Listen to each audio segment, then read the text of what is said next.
ప్రసిద్ధ పుణ్యక్షేత్రం. కోట్లాది మంది భక్తులకు సంబంధించినటువంటి మనోభావాలని కాపాడేటువంటి తిరుమల తిరుపతి ప్రాశస్త్యం, వైభవం, ప్రాభవం ఈరోజు మసకబారేటువంటి పరిస్థితులు ఏర్పడ్డాయి కూటమి ప్రభుత్వం అధికారంలోకి వచ్చిన తర్వాత. ఇటీవల కాలంలో అనేక రకాలైనటువంటి వరుస సంఘటనలు చూస్తున్నాం. రాజకీయ వేదికగా తిరుమల తిరుపతి దేవస్థానాన్ని వాడుకోవడం, శ్రీవారి ప్రతిష్టకు భంగం కలిగేటువంటి విధంగా కూటమి ప్రభుత్వం సాక్షాత్తు ముఖ్యమంత్రిగా ఉన్నటువంటి చంద్రబాబు నాయుడు గారు వ్యవహరించడం, దాంతోపాటు రకరకాలైనటువంటి లేనిపోయినటువంటి ఆరోపణలు రాజకీయ పబ్బం గడుపుకోవడానికి సాక్షాత్తు ముఖ్యమంత్రి స్థాయిలో ఉండేటువంటి వ్యక్తి, ఉప ముఖ్యమంత్రి స్థాయిలో ఉండేటువంటి వ్యక్తులు చేయడం అనేటువంటిది ఇది నిజంగా దురదృష్టకరమైనటువంటి పరిణామం. ఇది భక్తులను కూడా కలిచివేసేటువంటి పరిస్థితి. అటువంటి నేపథ్యంలో జరిగినటువంటి వరుస సంఘటనలు మనం నెయ్యి విషయంలో చూసాం, ఉన్నటువంటి గోశాల విషయంలో చూసాం.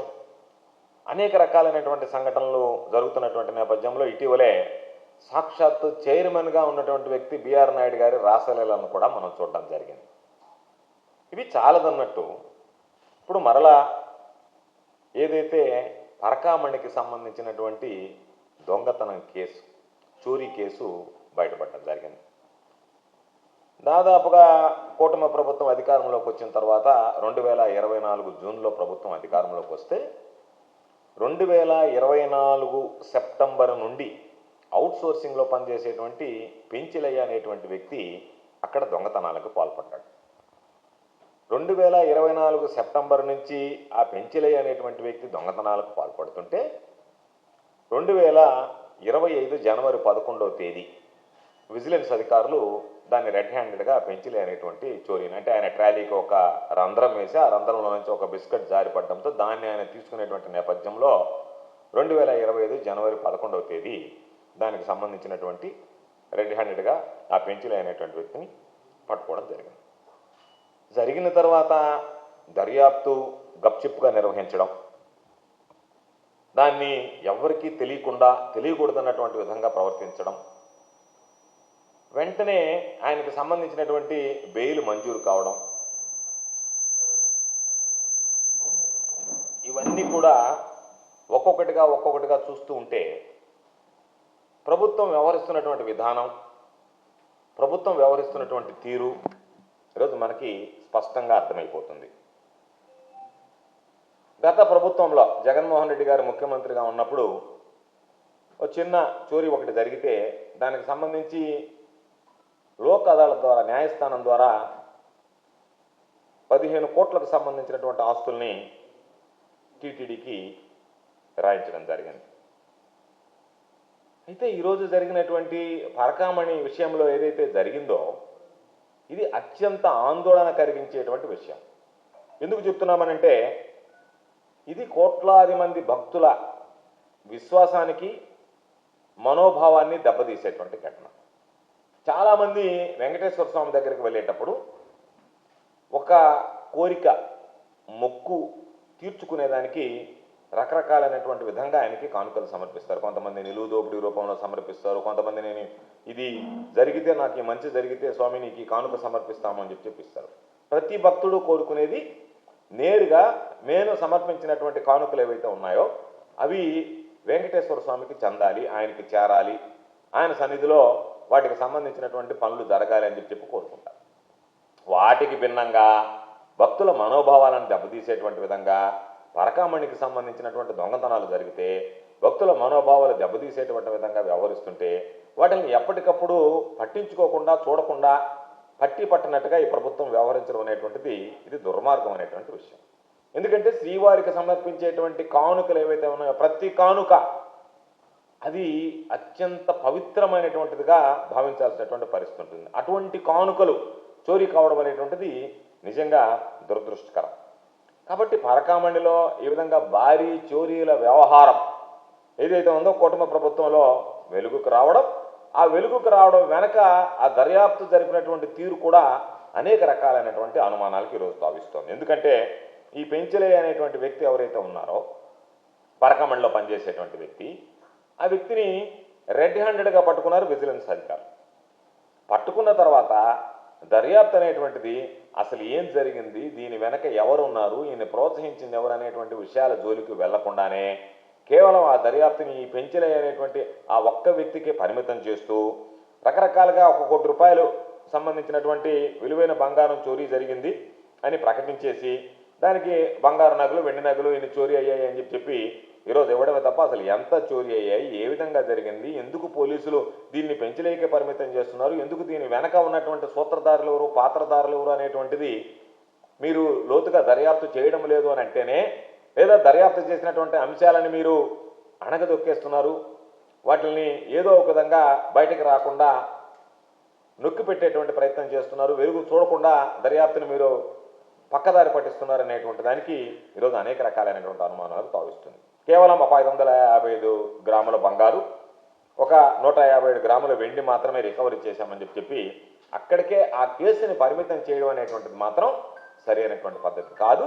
దీనిలో పోలీసులు, ప్రభుత్వం వ్యవహరిస్తున్నటువంటి తీరు ఖచ్చితంగా భక్తులందరికీ కూడా ఆక్షేపణీయం అనేటువంటి విషయాన్ని ఈ సందర్భంగా స్పష్టంగా తెలియజేస్తున్నాను. అందుకనే ఇప్పటికైనా ప్రభుత్వం దీనిని, ఎందుకంటే జరిగింది 2025లో జరిగితే ఆ ఘటన బయటకు కూడా పొక్కకుండా ఎవరికి తెలియకుండా దాచిపెట్టింది. దాచిపెట్టడం వెనక ఉన్నటువంటి కుట్ర, దీని వెనక ఎవరున్నారు, ఎవరి పాత్ర ఉంది, ఎవరి పాత్ర ఉంటే మీరు వాళ్ళ పేరు వెలుగులోకి రాకుండా, వాళ్ళందరూ బయటపడకుండా, వాళ్ళందరూ దోషులుగా ప్రజల ముందు, భక్తుల ముందు నిలబడకుండా మీరు ప్రయత్నం చేశారంటే వాళ్ళు మీకు అత్యంత ఆంతరింగికులు, అత్యంత ముఖ్యులు అయి ఉండాలనేటువంటిది ఈరోజు మేము అనుకుంటున్నాం, భక్తులు కూడా అనుకునేటువంటి మాట.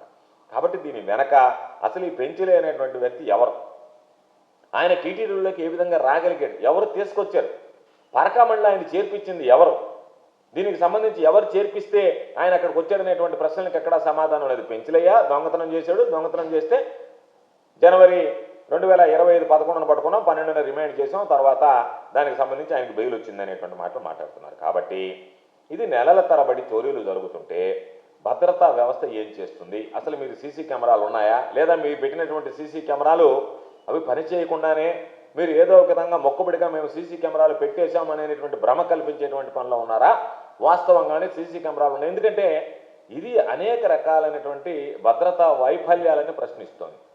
ఈరోజు మీరు ఒకటి పట్టుకున్నారు, మీరు చెప్పిన దాని ప్రకారమే 555 గ్రాములు బంగారం, 156 గ్రాములు వెండి అని చెప్పి అక్కడ క్లోజ్ చేసేసారు.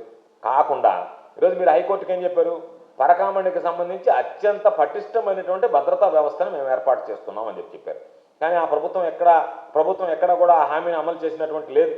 అమలు చేసి ఉంటే ఇటువంటిది సంఘటనలు జరగవు.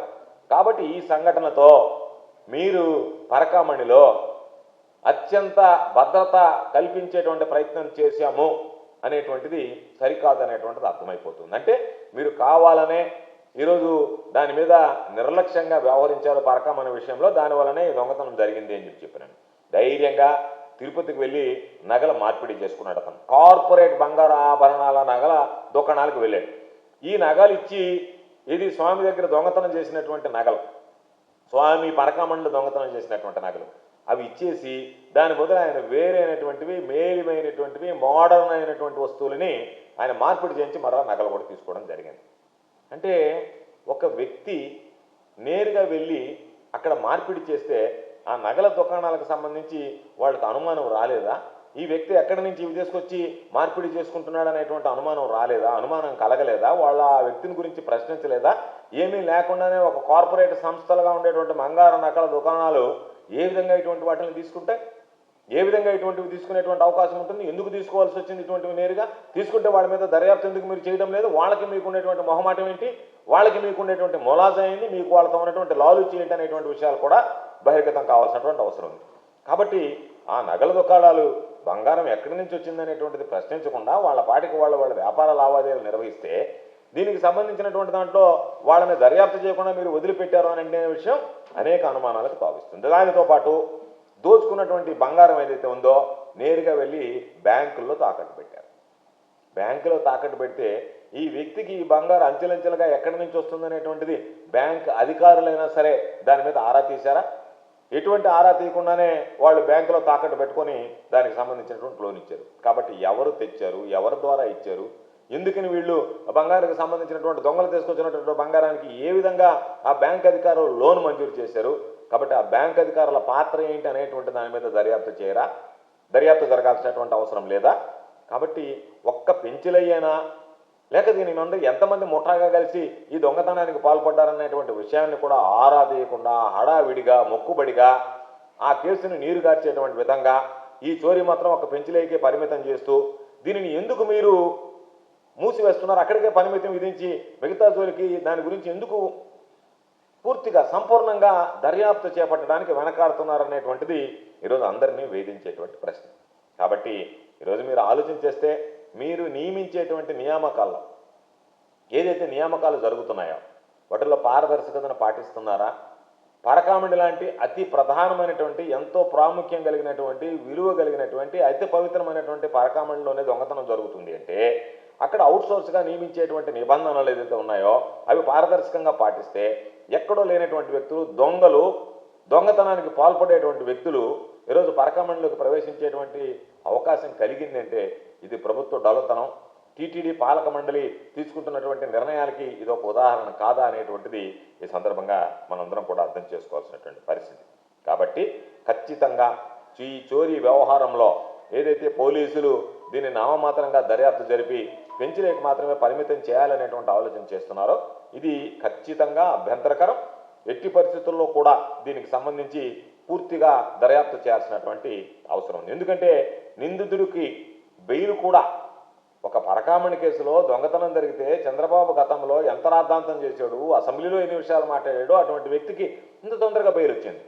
కాబట్టి ప్రభుత్వం గట్టిగా వ్యతిరేకించి ఉంటే బెయిల్ అంత తొందరగా రాదు. అంటే ప్రభుత్వం బెయిల్ ఇప్పించడంలో కూడా బాధ్యత తీసుకుని ఉదాసీనంగా వ్యవహరించింది.